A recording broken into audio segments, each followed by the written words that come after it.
What's up, Tag Me in Bro Universe? Happy Wednesday, and it's finally starting to feel like fall around here. It's like the middle of October, almost the middle of October, and October is one of my favorite months because Halloween, which can best be described for me as spooky, not scary, is my interests. But I love that. I love when the leaves start to turn orange. It's getting a little bit colder, which I love. So I hope you guys are having a fabulous October. I know we've been a little bit delinquent the past couple of weeks. I'm so sorry about that. The turn to 10,000 Twitter followers, which thank you guys so much for, has been a little bit of a transition for us, but we are getting back on track, especially this week. So if you have not yet, don't forget to go follow us on Twitter at @TagMeInBro. We do a bunch of fun polls. We post our new podcasts every single week. We live tweet Raw and SmackDown and like everything else that's going on in the wrestling universe. And really soon we're going to be releasing merchandise, which is amazing because you guys wanted it and you guys made it happen. So thank you so much. And now I hope you're excited for the show because it's about to go down in a big way. Today, tomorrow, and every day, we are talking wrestling. So if you are new to the show, the way things work is first things first. We will cover our SmackDown speed through, where we will give you guys our analysis of the most important bits of last night's show.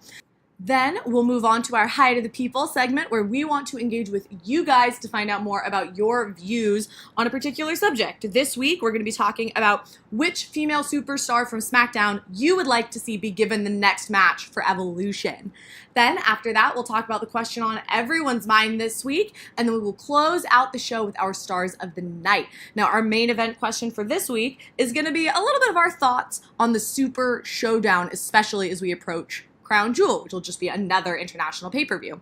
But we will get to that much more later. And now it's time for our SmackDown speed through. Woo!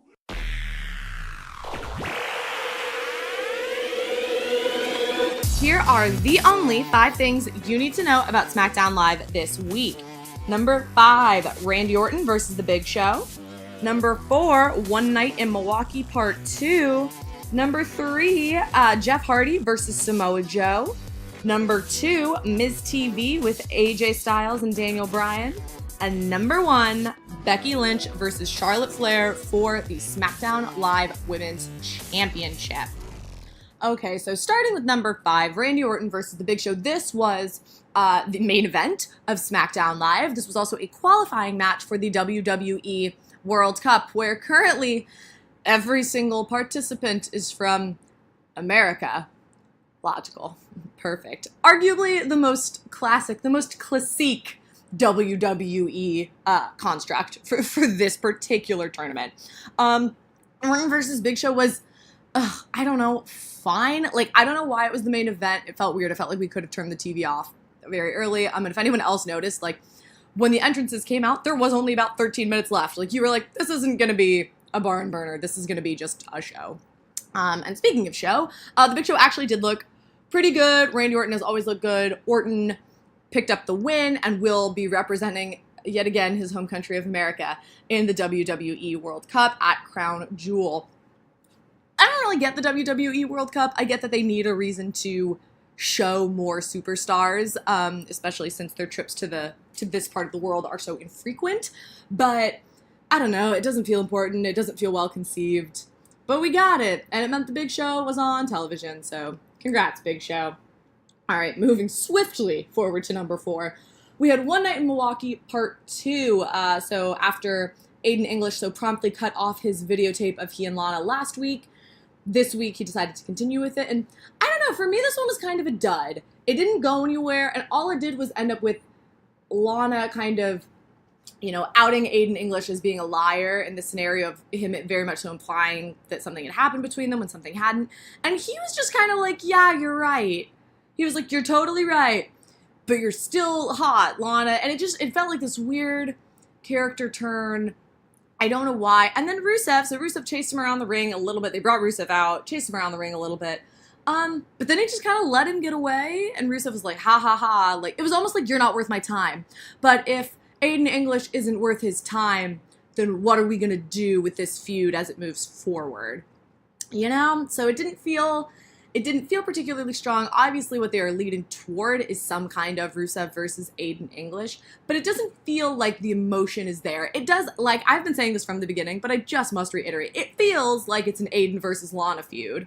And if that's what we get somewhere down the line, I would be thrilled. But I don't think we're gonna see it, so I think we need to think about how we are booking the reactions of these characters, because right now it doesn't feel very emotionally important. Number 3, back to our favorite, the WWE World Cup, out of the blue. Got it from out of the blue, and now we've got 2 qualifying matches. This time we had Jeff Hardy versus Samoa Joe. What I will say is they've done a really good job of putting, again, very important superstars in these qualifying matches, which does add to the legitimacy of this World Cup. It does make it feel like it is a bigger deal. But again, I think it's just a very easy play to see through, to be like, oh yeah, you're going to Saudi Arabia. They want to see these big superstars, but they're not in matches, and it's not worth messing up what is presumably months worth of writing that they've already planned. So you're like, yeah, throw them in a tournament. Let's grab them all, grab whoever's around, throw them in a tournament. Jeff versus Samoa Joe. Again, a decent match because you're putting great superstars in it. Hardy picked up the pinfall, which to me makes sense because to me it still doesn't feel like there's tons of closure in the Samoa Joe Styles match. And also I think to drop Samoa Joe that far down the ladder in a way that some people would say, oh, he lost, didn't that bury him enough? And maybe. But what I would say about it is very much so that I don't think anyone gets buried by losing to Jeff Hardy. And I think Samoa Joe now has the opportunity to be placed into something a little more impactful for Crown Jewel or later down the line. Whereas I think if he was in the Battle Royale, to be perfectly honest, I don't think or the Battle Royale, the World Cup, I don't think he would win the World Cup. And I think that would arguably be far more devastating because it's in front of so many people in such a, I don't know, kind of nostalgia-esque tournament and situation for someone who was just the #1 contender in a fabulous feud for the WWE Championship. So I'm not mad that Samoa Joe lost. I think that is storyline-wise and honestly, to protect him, the best decision. But Hardy wins, so Jeff Hardy and Randy Orton, both of America, will be SmackDown Live's first 2 and 50% of their contenders for the WWE World Cup. So there you have it. Number 2, moving on to definitely the highlights of the show, were Miz TV with special guest stars, AJ Styles and Daniel Bryan. Now, as per, The Miz is just the best shitster, arguably, in the entire world, most certainly in the company. And so, of course, when you've got a face-to-face feud like we have right now between AJ Styles and Daniel Bryan for Crown Jewel, you put in The Miz because he can draw up tension and drama wherever he goes, and that is what is so incredible about him. So he brings out Daniel Bryan and AJ Styles. Daniel Bryan was on fire. He was throwing some fun jokes. He threw a fun 2-minute man joke in there, which was great. AJ Styles, I did find a little bit stiff in the promo setting, which I don't think is normal for him, but I think that in that situation particularly, I think AJ does come off as slightly more rehearsed, and I also think he's kind of in a tricky situation where the Daniel Bryan and Miz feud is not over, and he has to be both a strong champion and, like, respectful of his opponent. Obviously, we all know AJ can be a heel. I don't think it would be difficult for him to, like, drop some rage between he and Daniel Bryan, but I think knowing the position that the Miz was going to take in that meant that he just ended up being, like, the quieter figure. As it went through, I think the Miz had just, again, another fucking golden fire promo. He came out there. I shrieked audibly in my house when he said, do you want to know the reason why the WWE Championship doesn't headline pay-per-views? Look in the mirror. I was like, oh no, he said it. He said it. Which was stressful for me in my house, clutching my pearls, but, like, it was excellent. It was Talking Smack Miz, which, gosh, R.I.P. Talking Smack all the time. Something that only led to such joy. But it was so far, it was such a way to wrap up that initial segment for him to kind of pop off on both of them as he was being made fun of. Daniel Bryan kept saying, like, he wasn't a worthy opponent. And for the Miz to pop off and say, like, I beat you week after week after week. AJ Styles isn't any different than you. He's just Southern. And, like, AJ Styles isn't an important champion, which obviously I disagree. I think AJ Styles is an incredibly important champion. But I think it set this up so well. And I think there is a little bit of tension for Daniel Bryan and Styles. I wonder if The Miz will interrupt their match at Crown Jewel. I don't know if they would have that run-in take place. But at the moment, it seems like anything could happen, and it's really exciting. It's keeping all three of those people in, I think, a really exciting holding pattern. And then it led to AJ Styles versus Shelton Benjamin. Won't say much about it. AJ won. He totally should have. Congratulations. And then our number one moment of SmackDown Live this week, Becky Lynch versus Charlotte Flair for the SmackDown Live Women's Championship in an absolute barn burner of a match that was the curtain puller. It went on first. I was shocked. I literally turned on my TV. I turned it on a couple minutes late and was like, oh gosh, we're already in this? And this is for the title, and it's just, we're giving this away for free on television. Shocked. Thrilled, though. It was an amazing match. It was incredibly emotional. There was a lot of technical skill that I thought was great. We got to see Charlotte go for the moonsault. We got to see the Beck-sploder on the floor. We got the Charlotte Flair spear. We got natural selection, which is one of my favorite moves in wrestling.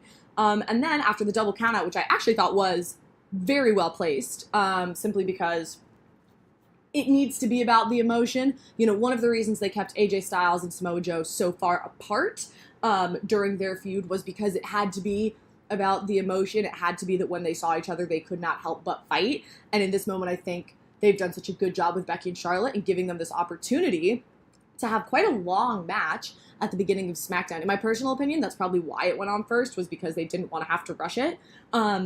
And then to, end with it being not only a double countout, but then fighting into the barricades, into the LED screen, I think just shows how deep this feud goes. And I think it really solidifies it so at a moment where, to be honest, Becky, is acting like a heel, but we're not booing her like a heel. We are kind of booing Charlotte, but Charlotte's also very, very talented, and thus it's like, you can't boo her for sucking, you just have to, you're conflicted. They've done a really good job of taking it, I think, beyond that natural heel face turn into a really personal and emotional feud.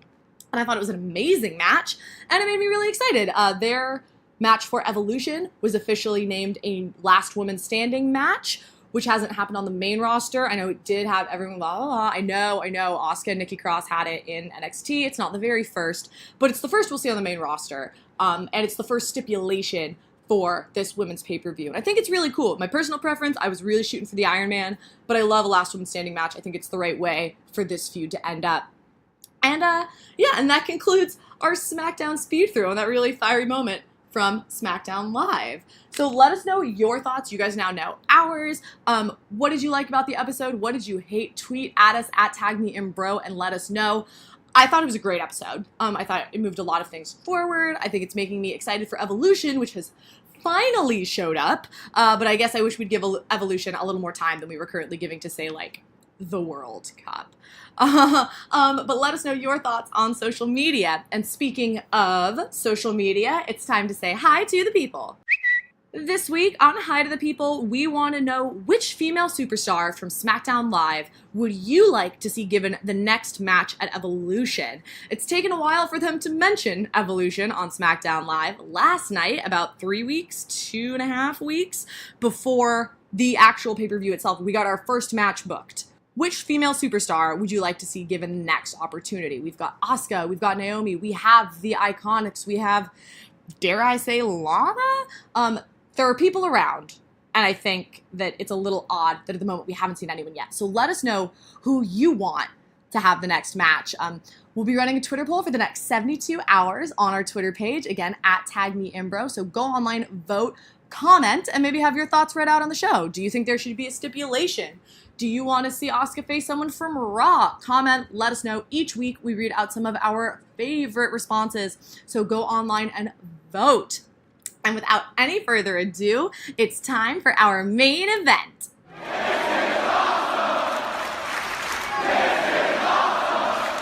This week on our main event, we are going to be doing our own Super Showdown speed through.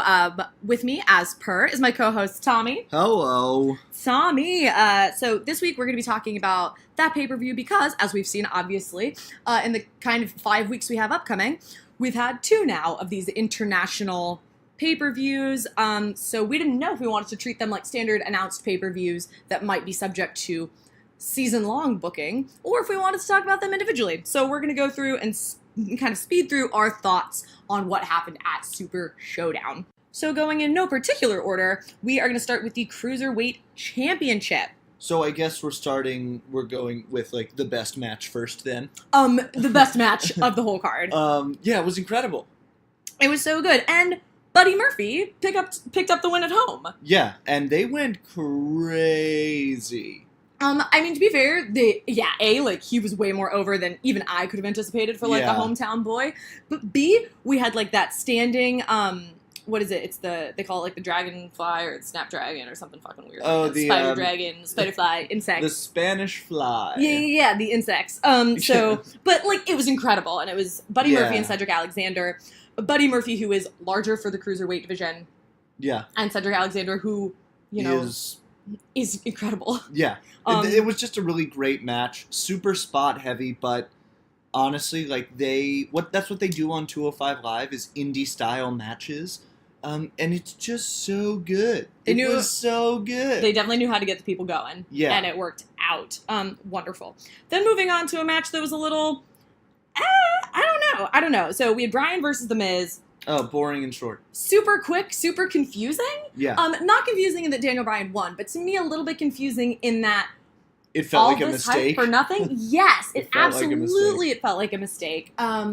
Yeah, it's like when Kevin Owens won the United States Championship over AJ Styles on that random whenever he did that, and they were like, oh no, and then AJ Styles won the championship at Madison Square Garden because he needed to have it back for storyline. Right? Like, I don't know. It felt weird. I wonder if it's to quickly get us out of the Miz-Bryan feud, but why would you cap off something 8 years in the making to roll it up in about 2 minutes? Weird and fast.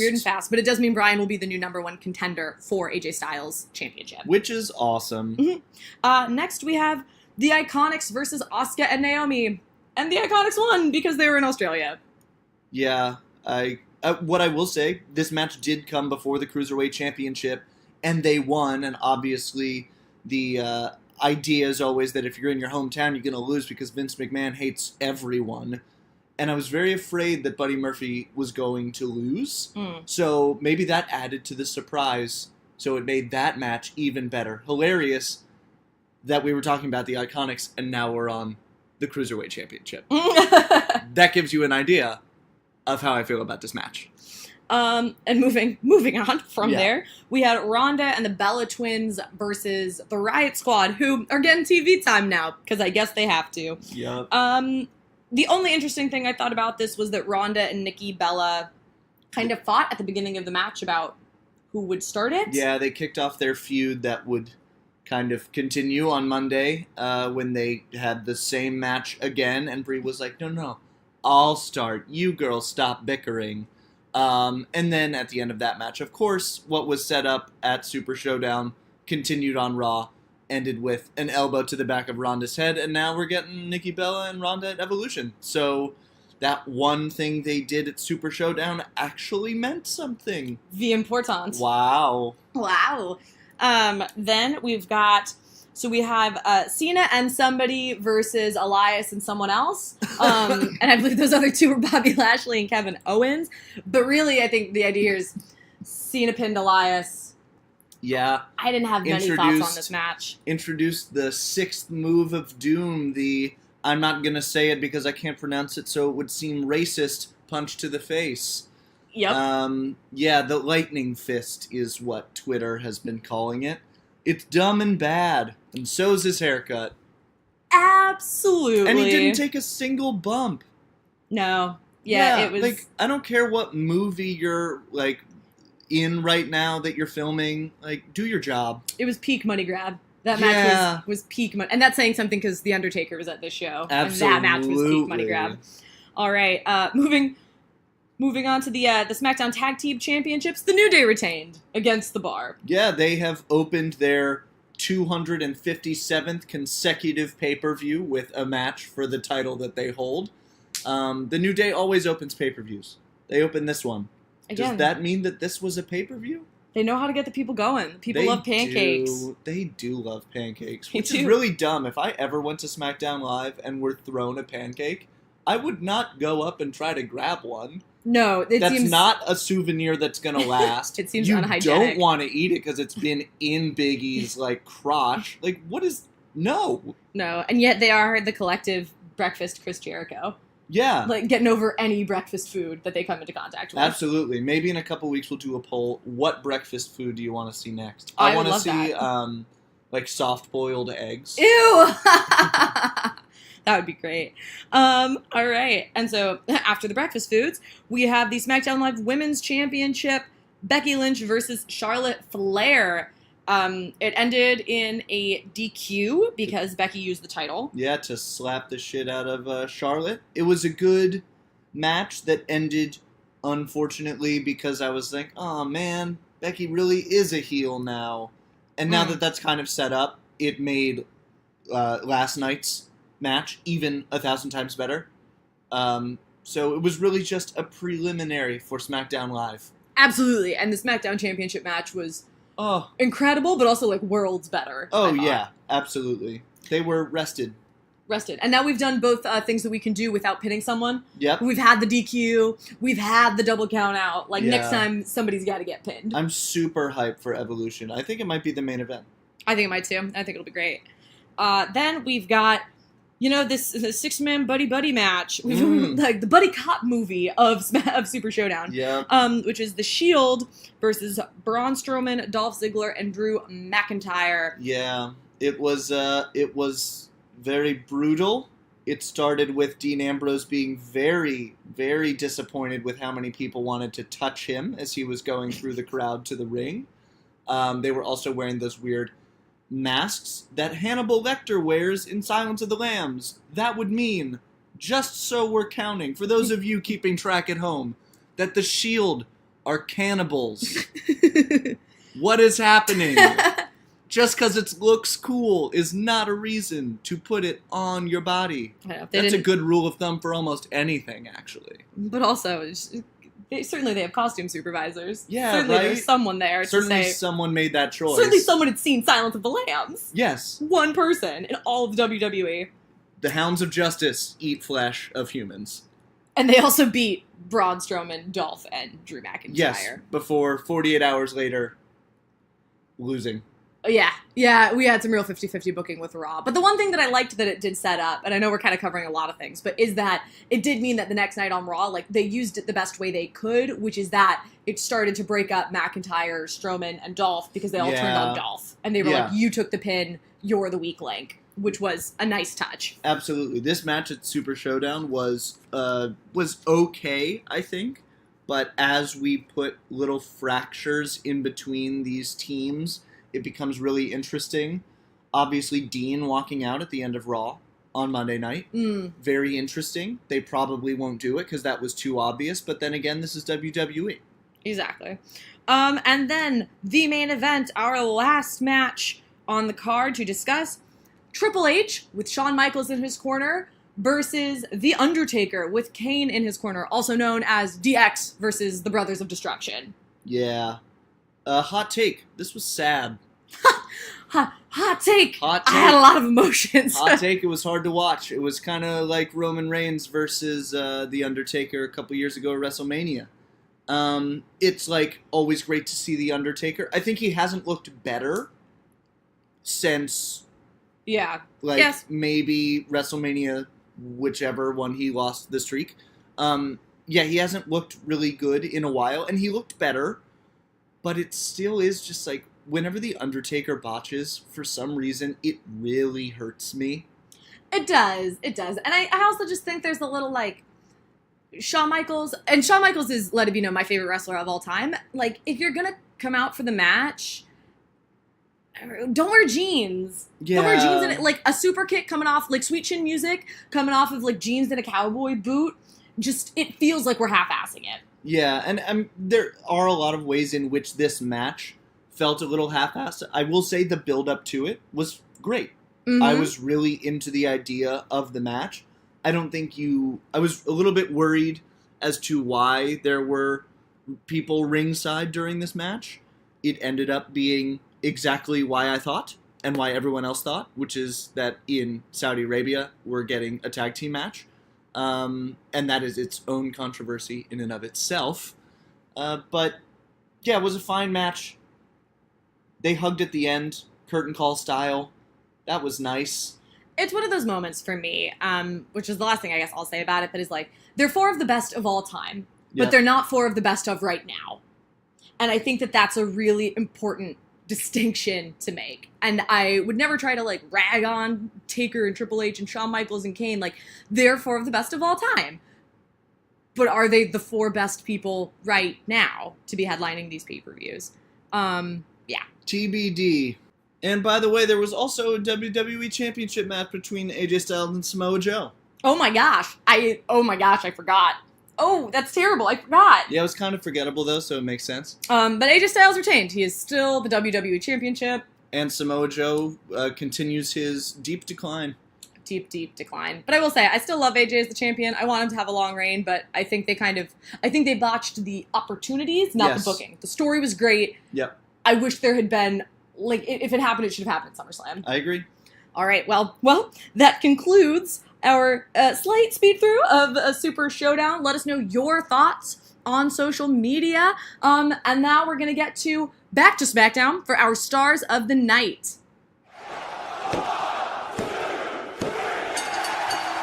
You know what? You just made the list. Oh, no. Oh, here we go. Our number 3 star of the night is The Miz, stirring that pot like he always does. Yeah, generally speaking, everyone's super into the idea of an AJ Styles-Daniel Bryan match over the championship. Not a lot to build the feud off of. You drop The Miz in there. He creates the tension, and that's all you need. The Miz is awesome. Number 2, Charlotte Flair. Charlotte Flair was counted out, along with Becky Lynch, in that curtain puller match on SmackDown Live, but it was awesome as shit, so she's the second star of the night. And the number 1, as you might have guessed, is Becky Lynch. Becky Lynch she's really getting into this heel character a lot more. I will never boo her, but I'm feeling the desire to a little bit more. And to me, that's the showing of a true superstar, someone who can take what they are given, take those lines, take their character, and get the reaction from the audience, even when the audience doesn't want to give it. Becky Lynch, you deserve it.